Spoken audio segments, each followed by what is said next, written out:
Welcome to Campfire Football. I'm Sebastian North. The transfer window for the summer of 2023 has closed. Almost. So let's go over some of the notable transfers that happened and some of the stories around them. So we'll first talk about the elephant in the room, the Saudi Arabian Pro League coming in with all their cash. I'll also highlight some individual transfers that I thought were interesting and split them into 4 categories: the bargains, the weird deals, the big expectation signings, and the crazy sagas. So overall, £6.5 billion was spent in this transfer window. That is a record. The Premier League spent a record £2.5 billion, and the Saudi Pro League added $730 million to that. So the Premier League spent more than a third what the global tally was. And when you add what the Saudis did as well, it's almost half. Belongs to 2 leagues. So the Saudis have crashed the party, and they signed Ronaldo in January. Everyone at the time was saying, this is ridiculous. Like, Ronaldo's just taking a giant payday. He's going on the desert. No one's going to care. 8 months on, and it's impossible not to take notice of what the Saudi Pro League has turned into.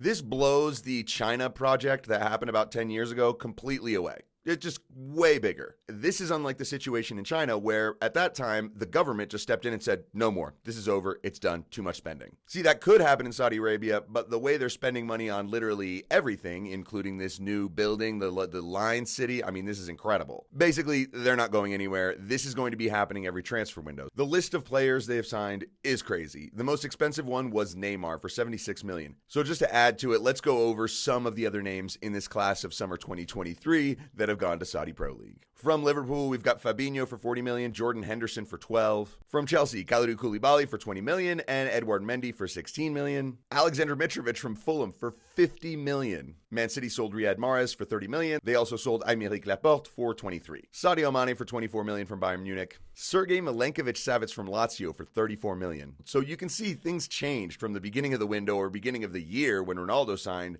to now. The media narratives on this were all over the place. Basically, they couldn't decide whether they liked it or didn't. And so you heard all these things like the Saudis are coming in to take over football like they did golf. What was also funny is that there were a bunch of ex-players, pundits, who were out there, and when they'd be asked by the presenters, what would you do if you were offered this kind of money? And they all just said, I would drive straight to the airport now. I would take the deal and go. Sign me up. So it was kind of interesting hearing a lot of people say, this is unsavory money because the human rights issues, it's Saudi Arabia, all that. But when they show up with a truckload of cash for players that you don't want anymore, you go ahead and take the deal. And they really did bail out a bunch of clubs. I mean, Chelsea made around $30 million. Man City and Liverpool made over $50 million from these transfers. Anas Saint-Maximin was sold for $27 million at like $11 million profit. And that's pretty good for a player who had a lot of hype around him, but just never really lived up to it at Newcastle. The biggest bailout has to be Neymar, though, because there was no one willing to pay anywhere really over $30 million. That's what PSG were asking for. But also the wages of Neymar and the baggage that comes along with him, most people weren't interested. And Saudi Arabia come in and go, 76. How's that for a number, PSG? Now, this is a player considered past his prime. But Ruben Neves, who is 26 years old, left Wolves, and that was a pretty big shock. And he's not the only one who is basically in his prime who came for big money. Otavio from Porto, he's 28 years old. He went for $50 million. Seko Fofana, who was at Lens, who had just qualified for the Champions League this season, he's 28. He left for $20 million. Roger Ibanez from Roma. I mean, what a random name this is. He's 24 years old. He went for $25 million. And then there's Gabri Veiga, who really raised a lot of eyebrows because he's only 21, and he went for $50 million. Also, let me just be clear. These numbers, pounds, euros, dollars. At this point, the amount of money it doesn't really matter if I'm off by 5 or 10. And look, the spending will continue. This will just keep happening. I think everyone just needs to calm down that Saudi Arabia is not going to take over football, but could they maybe be beyond the MLS as a product to watch? That's a threat for that kind of league. I think overall the European leagues will be fine because they have an ecosystem that functions together. If the Saudi Pro League is never allowed to join the Champions League, which I hope they're not, that would be stupid, then they will still be a sort of satellite league, just like the MLS or the Argentine League or the Brazilian League.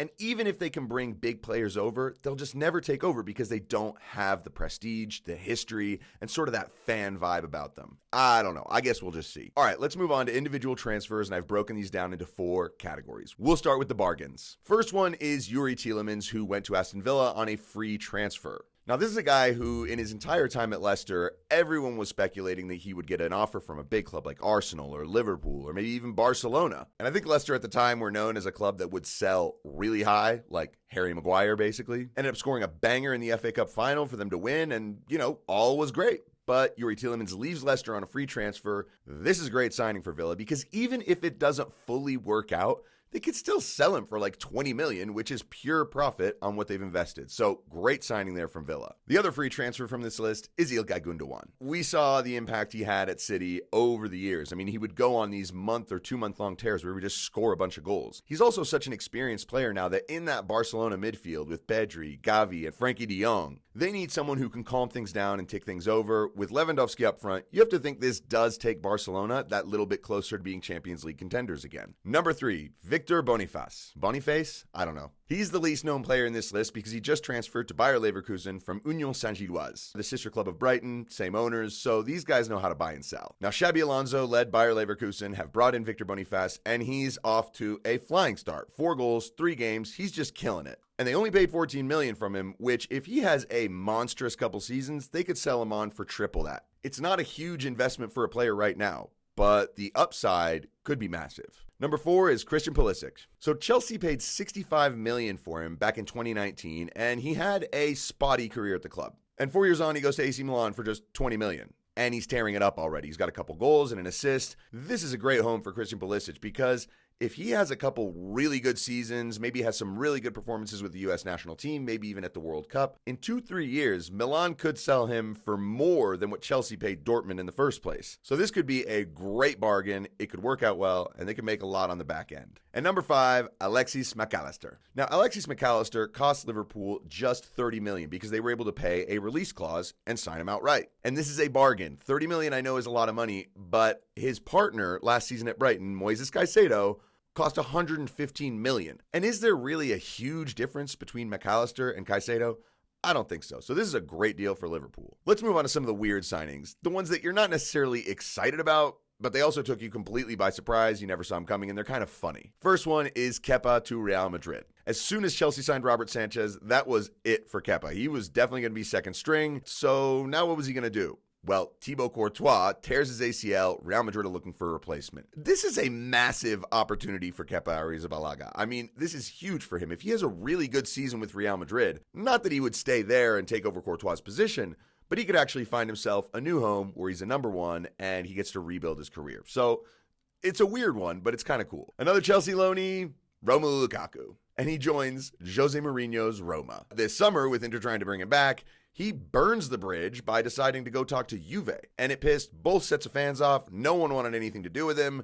And there was a lot of questions. Where's the dude going to end up? And it was like, TikTok, man. Saudi Arabia's calling. What you going to do? Lukaku just did not want to end his European dream yet, so he ends up at Roma. It's quite spectacular. We'll see how this goes. The next 2 were deadline day surprises. The first is Joao Felix from Atletico de Madrid on loan to Barcelona. Now, Joao Felix's stock is slowly falling. He didn't really have the best time at Chelsea. I mean, it wasn't a disaster, but it didn't go great. And then early in the summer, he just comes out and says, my dream has always been to play for Barcelona. And he just would not stop saying it. He told basically anyone that would listen that his dream was to play at Barcelona. It's hilarious too, because Barcelona's unveiling video that they signed Joao Felix is just a collage of all of the times he said his dream was to go there. And then his dream came true. So the dude materialized a transfer through the press. I mean, if that's the case, that is just phenomenal. The other thing about this transfer is the agent. It's Jorge Mendes. And who is another client of Jorge Mendes? Our 4th weird transfer, Ansu Fati, on loan to Brighton. I love it. Look, I just want this to work. When Ansu Fati first burst on the scene, and you were like, wow, this guy's going to be incredible. He went through some injuries, very difficult time. He's trying to really rebuild some momentum and rhythm in his career. And let's just go ahead and think, who's the club in Europe that we can think of who just plays the most electric football and helps players just make stars out of themselves?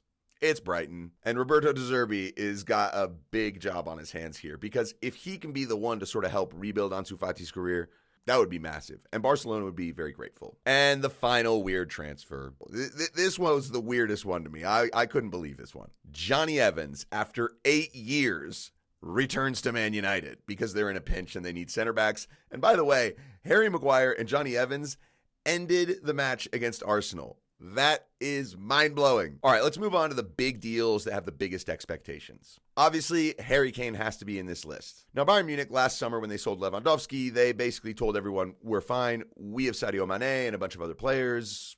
We don't really need a number 9. Turns out they really needed him. They bring in Harry Kane, and I think this one's going to work. Basically, for Bayern, this means win the Champions League. Like, that is their expectation here. Number 2, Jude Bellingham. I mean, this was a big step, but it just works for Jude Bellingham. He left Birmingham to go to Dortmund when he was 16, came into the Dortmund team, immediately started playing. Within a year and a half, he was like the leader of the team at 18 years old. He carried that exact same vibe and exact same performance level into England, and it's fitting that he chose Real Madrid, and he has been exceptional. He is on fire, and the Madrid crowd could not love him anymore. I think we all knew that he would succeed, but it's going much better than anyone really anticipated at the start. All right, number 3, and this is a 2-for-1. Arsenal. They spent $100 million on Declan Rice, which to me looks like a great deal. He scored the winner against Man United, and though a lot is expected of Declan Rice, he has actually proven himself, like he did at West Ham, helping the team go all the way to win the Conference League. So he's a proven player. The other one, who came for $65 million, is Kai Havertz. It's weird to think about a player who's been in the Premier League for 4 years and he's unproven. It's basically because no one really knows what Kai Havertz is all that great at. And for Chelsea fans, him going to Arsenal for basically everything Chelsea paid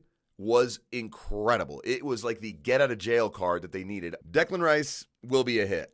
Kai Havertz might be a flop.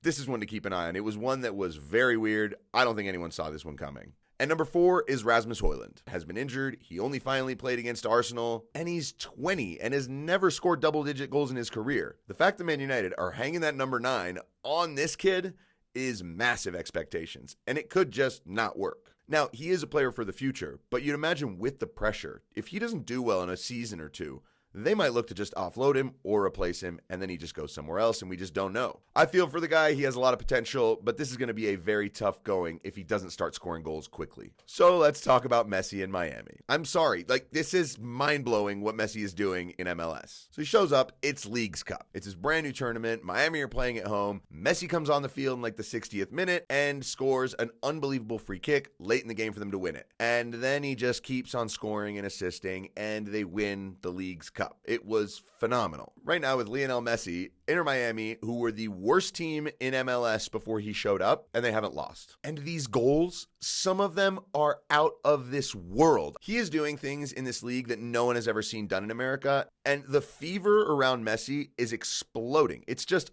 awesome to see what this is doing for subscriptions with Apple, what this is doing for ticket sales at every single ground he goes to, jersey sales. I mean, this is massive. So a lot was expected of Lionel Messi when he came, but still he manages to surprise us with how great he is. This is the GOAT. What he's doing right now is as mind-blowing as everything he's done in his entire career. Is that too much? I don't think so. I think it's that big. And finally, the transfer sagas. Every summer, there's something that starts at the beginning and goes all the way until the end. It's kind of amazing. You would think that every club, one time, would just get their business in order and not drag it on for 2.5 months. So anyway, let's start with João Palhinha to Bayern Munich from Fulham. João Palhinha, who was pretty much unknown, joined Fulham from Sporting last summer for $20 million and had an exceptional season. Now, what we found out late in the window, thanks to Fabrizio Romano, is that Thomas Tuchel was a big fan of Palhinha, and he wanted a number 6,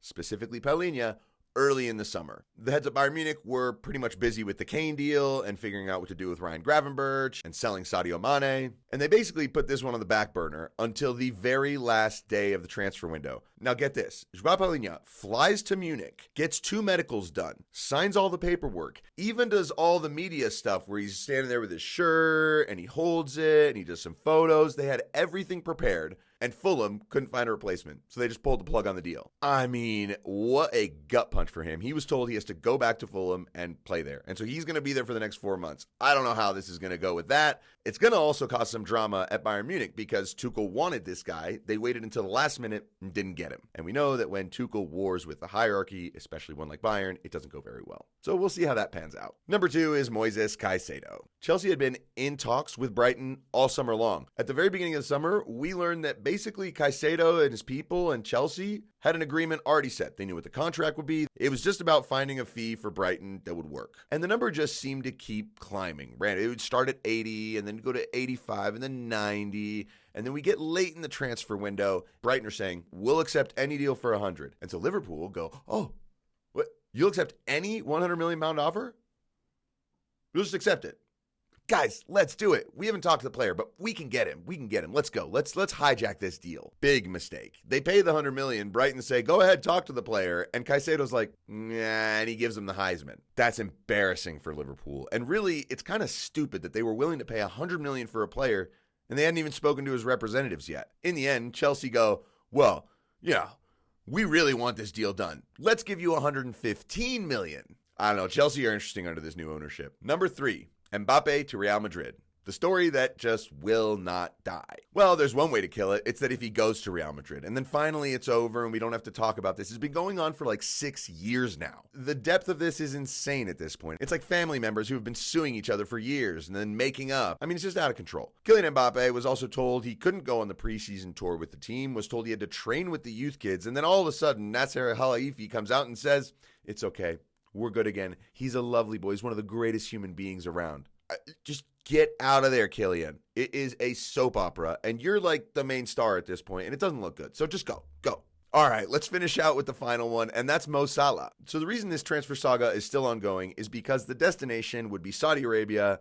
Their transfer window does not close until September 20th. Do I think this deal will happen? I actually think it's a pretty low percentage, but the thing is the story won't go away. It just keeps coming up. And Mo Salah has not come out and said, I'm not leaving. I'm staying at Liverpool. I at least want to stay one more year. I'm not going anywhere. If he came out in the press and said that and told the Saudis that that was the deal, this would be over. But the silence is starting to get loud. So what's the number for Liverpool? Are the Saudis going to come in and just give the money that Liverpool want? Or are Liverpool going to say, look, it's too late regardless. It's too late for a bill. Well, maybe not $1 billion. That's the thing about this saga. Who knows? Until the 20th or until Salah comes out and quashes it, this is going to rumble on. And that is it. My review of the 2023 summer transfer window. If you've made it this far and you have any thoughts, drop them down below. And those little buttons down there, hit those too. And now it's time to wait and see who's going to be a hit and who's going to be a flop. I'm Sebastian North. This is Campfire Football. Thanks for stopping by.